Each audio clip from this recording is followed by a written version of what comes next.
Hello Gojo fans, अगर मैं तुमसे कहूँ कि अब भी गोजो का कमबैक पॉसिबल है और वो भी इस बार यूटा के बॉडी में, तो मुझे पता है कि तुम भी ये सुनकर शॉक होने वाले हो। बट वेट, मेरे पास एक ऐसा थियरी है जो तुम्हारे शॉकिंग एक्सप्रेशन को जो में बदल देगा। और हाँ, ये बस थियरी है, तो इसे दिल पे मत लेना और हल्के में भी मत लेना, क्योंकि थियरीज भी सच होते हैं। और अगर थियरी पसंद आए तो चैनल को सब्सक्राइब करके सपोर्ट जरूर दिखाना।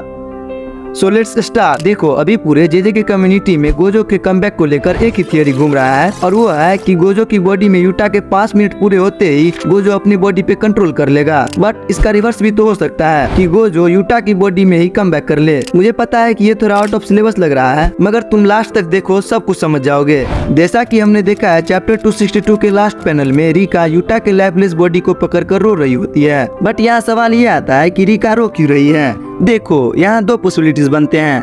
पॉसिबिलिटी नंबर 1, क्या रिका को यूटा के प्लान के बारे में पता था कि यूटा केंजाकू के टेक्निक से गोजो की बॉडी से स्विच करने वाला है? If yes, then why she is not helping Yuta and what is she doing with Yuta's lifeless body? Possibility number 2, क्या रिका को यूटा के प्लान के बारे में सब कुछ पता था?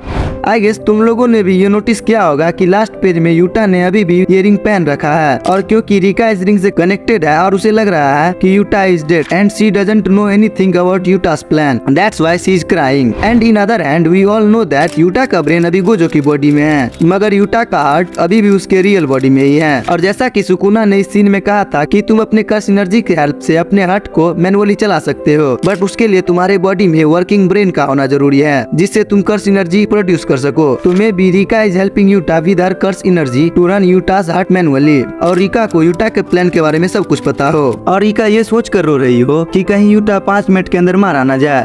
मुझे पता है कि तुम लोग ये सोच रहे होगे कि इसमें गोजो कमबैक थ्योरी कहाँ है। मैं तो वो देखने के लिए आया था, तो यहाँ से ध्यान से सुनो, क्योंकि यहीं से गोजोस कमबैक थ्योरी स्टार्ट होती है।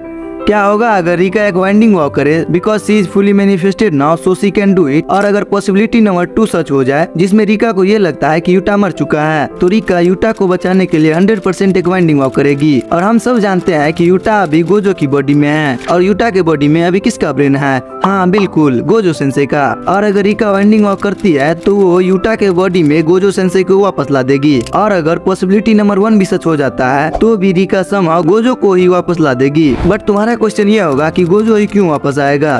तो सुनो, क्योंकि यूटा के बॉडी में अभी गोजो का ब्रेन है, and according to Jujutsu Kaisen, तुम्हारी कर्स्ट एनर्जी, तुम्हारी cursed technique, everything processed through your brain. So yup, अगर ऐसा होता है तो Gojo will definitely come back. और तो और गोजो का यूटा के बॉडी में कम बैक करना इस स्टेटमेंट को भी क्लियर कर देगा जो गेटो ने यूटा से पूछा था, are you the strongest because you are the Satoru Gojo, और you are the strongest because you are Satoru Gojo? क्योंकि अगर गोजो यूटा के बॉडी पे कंट्रोल करके उसके कर्स्ट टेक्निक्स को उससे भी बेटर यूज कर लेता है, तो गोजो ये प्रूव कर देगा कि वो गोजो सातोरू है इसलिए स्ट्रॉन्गेस्ट है, ना कि वो स्ट्रॉन्गेस्ट है इसलिए गोजो सातोरू है। So that's it for today. अगर तुम्हें वीडियो पसंद आई हो तो वीडियो को एक लाइक करके चैनल को सब्सक्राइब जरूर कर लेना।